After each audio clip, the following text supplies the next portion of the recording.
Welcome to burning politics. నిత్యం ఖద్దర్ నేతల dialogue వాడుతూ రణరంగాన్ని తలపించే తెలుగు నేల రాజకీయం రసకందాయంగా మారింది.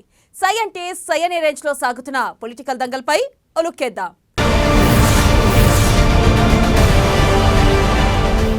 తెలంగాణ అసెంబ్లీ ఎన్నికలు సమీపిస్తూ ఉండడంతో అధికార ప్రతిపక్షాలు కథన రంగంలోకి దూకేశాయి. భారీ బహిరంగ సభలు, కీలక ప్రకటనలు, ఎన్నికల హామీలతో దూసుకెళ్తున్నాయి. ఎలాగైనా సరే హ్యాట్రిక్ కొట్టి తీరాల్సిందేనని ప్రతిపక్షాలకు ఊహకందని రీతిలో కేసీఆర్ ముందుకెళ్తున్నారు. దీంతో ఒక్కడుగు ముందుకేస్తున్న కాంగ్రెస్ ఒక్క అభ్యర్థుల ప్రకటన తప్ప ఎన్నికల సభలు, హామీలు, మేనిఫెస్టోలో ఒక్కొక్కటి ప్రకటించుకుంటూ వెళ్తుంది. విజయబేరి సభతో కాంగ్రెస్ సిక్సర్ కొట్టడంతో కేసీఆర్ ఏం ప్రకటన చేయబోతున్నారా, ఈ ప్రకటనలపై ఎలా రియాక్ట్ కాబోతున్నారా అనే దానిపై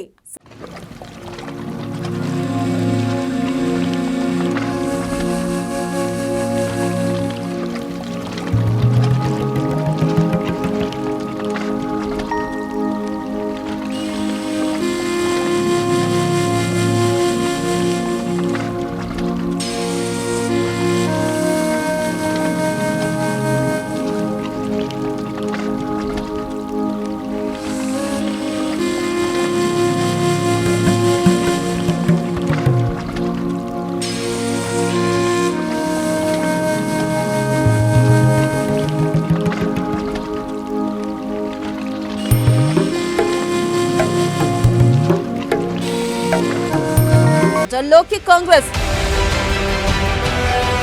పక్కాగా అమలు చేసి హామీలే ఇస్తామని ప్రకటన. 6 హామీలపైనే హస్తం నేతల ఆశలు. రైతు భరోసా కింద 15,000 రూపాయల పెట్టుబడి సాయం, కౌలు రైతులకు 12,000 రూపాయల సాయం, వరికి మద్దతు ధరతో పాటు అదనంగా 500 రూపాయల బోనస్, మహాలక్ష్మి పథకం ద్వారా మహిళలకు నెలకు 2,500 రూపాయలు, 500 రూపాయలకే మహిళలకు గ్యాస్ సిలిండర్లు, ఆర్టీసీ బస్సుల్లో రాష్ట్ర వ్యాప్తంగా మహిళలకు ఉచిత ప్రయాణం, ఇల్లు లేని వారికి ఇంటి స్థలం 5 లక్షల రూపాయలు, ఉద్యమకారులకు 200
దోహదపడుతుంది. Mahalakshmi, which means rupees 2,500 month financial assistance to women. Mahalakshmi అనే మహిళలకి నెలకి 2,000 రూపాయలు 2,500 రూపాయలు ఇవ్వబోతున్నాము. Gas cylinder at rupees 500. Gas cylinder 500 రూపాయలకి గ్యాస్ సిలిండర్ ఇవ్వబోతున్నాము. Free travel for women in CSRTC buses across the state. మహిళలందరికీ ఆర్టీసీ బస్సెస్ లో ఉచితంగా ప్రయాణం. To fulfill the aspirations of the people of Telangana, of my brothers and sisters of Telangana, we are announcing 6 guarantees, Mahalakshmi being the first one, and we are committed to fulfill each one of them. మహాలక్ష్మితో మొదలు పెట్టుకొని తెలంగాణ ప్రజల ఆకాంక్ష మేరకు 6 గ్యారంటీలు 6 హామీలు నెరవేర్చబోతున్నాము. కాంగ్రెస్ అధికారంలోకి రావడానికి దశాబ్ద కాలంగా ఎన్ని ప్రయత్నాలు చేసినా ఘోర పరాభవం ఎదురవుతుంది. ఈ క్రమంలో 2023లో ఎలాగైనా అధికారాన్ని సాధించి తీరాలన్న దృఢ సంకల్పంతో ముందుకు సాగుతుంది. అయితే ఇన్నాళ్ళు తాము తెలంగాణ ఇచ్చామన్న సెంటిమెంట్ను రగిలించడంలో తీవ్రంగా విఫలమయ్యారనే చెప్పాలి.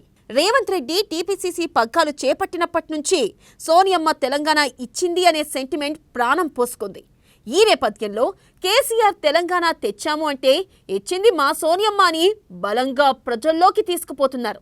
దీంట్లో కొంతమేర సక్సెస్ సాధించారు.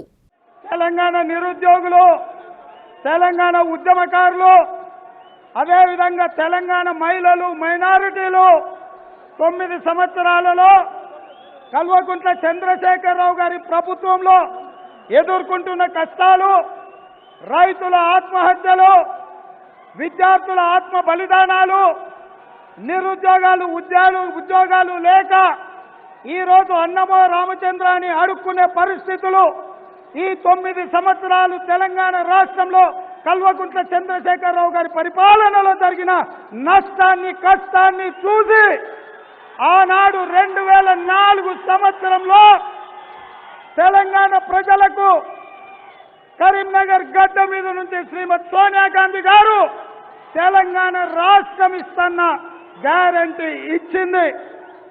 ఆ నాయకురాలు ఈనాడు ఈ 4 కోట్ల ప్రజల యొక్క కష్టాలను చూసి మళ్ళీ వాళ్ళ యొక్క భవిష్యత్తు కోసం, వాళ్ళ యొక్క అభ్యున్నతి కోసం ఈ రాష్ట్రంలో సంక్షేమం, అభివృద్ధి 2 కళ్ళలో ముందుకు నడిపించడానికి శ్రీమతి సోనియా గాంధీ గారు మళ్ళీ గడ్డ మీద కాలు మోపిన్రు. తెలంగాణ నేల శ్రీమతి సోనియా గాంధీ గారు కాలు మోపడంతో పునీతమైంది. ఇవాళ తెలంగాణ రాష్ట్రం శ్రీమతి సోనియా గాంధీ గారికి నిటారుగా నిలబడి స్వాగతం పలికిండ్రు. కేసీఆర్ గతంలో అధికారంలోకి రావడానికి బలంగా దోహదపడిన పథకం వృద్ధాప్య పెన్షన్లు. తాను అధికారంలోకి వస్తే 2,000 రూపాయలు ఇస్తామన్నారు. దీంతో తెలంగాణ వ్యాప్తంగా ఉండే వృద్ధ ఓట్లు గంపగుత్తగా బీఆర్ఎస్కి వచ్చి పడ్డాయి. అలాగే రైతు బంధు పేరుతో కేంద్ర రాష్ట్ర ప్రభుత్వాలు ఇస్తున్న నగదులో కొన్ని మార్పులు చేసి తమ మేనిఫెస్టోని ప్రకటించాయి. ఇప్పుడు ఇస్తున్న వృద్ధాప్య పెన్షన్కు మరో 2,000 జత చేసి 4,000 ఇస్తామని ప్రకటించారు. అలాగే రైతులకు అందే పథకాలను కూడా మార్పులు చేసి కూలీలకు ఏడాదికి 12,000, రైతు భరోసా 15,000కు పెంచుతూ ఆకర్షించే ప్రయత్నం చేశారు. అలాగే సిలిండర్ ధరను 500 రూపాయలకి ఇస్తామని ప్రకటించారు. దీంతో అటు కేంద్రం ఇటు రాష్ట్ర ప్రభుత్వానికి చెక్ పెట్టేందుకు పావులు కదుపుతుందని అర్థమవుతుంది. केसीआर जी पूरा का पूरा देश स्टेट का धन अपने परिवार को दिलवाते हैं. ఇక్కడ కేసీఆర్ మొత్తం ప్రజల ఆస్తిని, ప్రభుత్వ ఆస్తిని తన కుటుంబంలో పంచిపెడుతున్నాడు. इन दोनों की पार्टनरशिप है. వీళ్ళిద్దరిది పార్ట్నర్షిప్ ఉన్నది. मैंने तेलंगाना में आपको भ्रष्टाचार के बारे में अभी बताया। నేను తెలంగాణలో జరుగుతున్న అవినీతి గురించి ఇప్పుడే మీకు చెప్పిన అనేక ఉదాహరణ दिए మీకు చాలా ఉదాహరణలు ఇచ్చి ఇక్కడ ఎంత అవినీతి జరుగుతుందో చెప్పడం జరిగింది। मगर नरेंद्र मोदी जी ने कोई इन्वेस्टिगेशन नहीं किया। నరేంద్ర మోదీ కేసీఆర్ కరప్షన్ అవినీతి గురించి ఎటువంటి చర్యలు తీసుకోవడం లేదు। क्योंकि नरेंद्र मोदी जानते हैं कि तेलंगाना के चीफ मिनिस्टर उनकी मदद करते हैं। ఎందుకంటే నరేంద్ర మోదీకి తెలుసు తెలంగాణ ముఖ్యమంత్రి కేసీఆర్ తన మద్దతుదారని చెప్పి మోదీకి తెలుసు। और दूसरी साइड देखिए, जहां भी हम बीजेपी से लड़ते हैं वहां एमआईएम आके हमें डिस्टर्ब करती है। మరి వేరే రాష్ట్రాల్లో కూడా ఎంఐఎం పార్టీ కాంగ్రెస్ పార్టీని డిస్టర్బ్ చేస్తూ మీరందరూ గమనించాలి। ये तीनों एक पार्टनरशिप है, मिलकर काम करते हैं। ఈ ముగ్గురిది పార్ట్నర్షిప్ బీఆర్ఎస్ బీజేపీ ఎంఐఎం ది ఒక పార్ట్నర్షిప్ అని చెప్పి మనం చేస్తున్నాను। और चुने हुए लोगों को फायदा पहुंचाते हैं। మరి వాళ్ళు ప్రజలకి నష్టం చేసిన విషయం కూడా నేను మనం చేస్తున్నాను। कांग्रेस पार्टी गरीबों के लिए, दलितों के लिए, आदिवासियों के लिए, पिछड़ों के लिए, कमजोर लोगों के लिए, किसानों के लिए, मजदूरों के लिए काम करती हैं। ఇక బీఆర్ఎస్ ను ఇరుకున పెట్టేందుకు మోదీ కేసీఆర్ ఒక్కటే అని చెప్పేందుకు ప్రయత్నం చేశారు। దీనికి ఉదాహరణగా దేశవ్యాప్తంగా జరుగుతున్న ఐటీ, ఈడీ, సిబిఐ దాడులే అని ఓటకించారు। బీజేపీకి మద్దతుగా ఉన్న వాళ్ల ఇళ్లలో దర్యాప్తు సంస్థల సోదాలు జరగవు అంటూ ఆరోపించారు। తెలంగాణలో బీజేపీ ప్రత్యక్షంగా కాళేశ్వరంలో అవినీతి జరిగిందని చెప్పి ఎలాంటి దర్యాప్తునకు ఆదేశించలేదని కేసీఆర్ను ఎండగట్టే ప్రయత్నం చేశారు। అలాగే కవితపై ఉన్న ఈడీ కేసు కూడా అప్పుడప్పుడు వెలుగులోకి తెచ్చి మళ్లీ కనుమరుగైపోతుందని విమర్శించారు। ఈ పరిణామాలన్నింటినీ ప్రజలు గమనించాలని కోరడంతో నిజమేమోనన్న అనుమానాలకు తెరతీశారు। सोनिया गांधी जी ने फूड सिक्योरिटी कानून लाया और गरीबों के पेट भरने के लिए उन्होंने राइस फ्री करके बांटने का स्कीम किया। बच्चों को विद्या देने के लिए, शिक्षण के लिए उन्होंने कानून बनाया। ऐसे कई कानून हमने बनाया, जो गारंटी हमने दी वो हम इम्प्लीमेंट किए। और मुझे ये कहना है, यहाँ के जो केसीआर की गवर्नमेंट है, जो कहती है वो करती नहीं है। తెలంగాణలో ఎంఐఎంతో కేసీఆర్ మిత్రబంధాన్ని కొనసాగించడాన్ని కూడా ప్రశ్నించారు। ఎంఐఎంను ఇరుకున పెట్టేందుకు ప్రయత్నించారు। కేసీఆర్ బీజేపీతో అంటకాగితే ఎంఐఎం కేసీఆర్తో సన్నిహితంగా ఉంటారన్నారు। అంటే వీరిద్దరూ బీజేపీ మద్దతుదారులే అని లింక్ చేస్తూ మాట్లాడారు। ఇలా చేయడం వల్ల తెలంగాణలోని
అయితే మీడియాకు దూరంగా ఉండాలని కోరారు.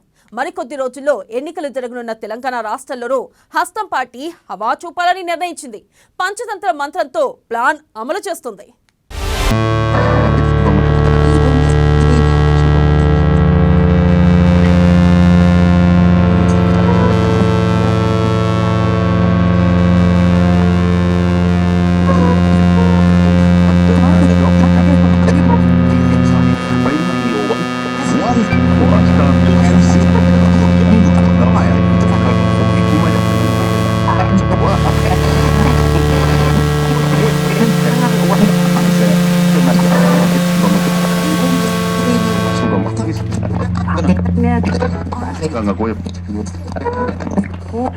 Ya, hoy.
Ya, hoy.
Sudah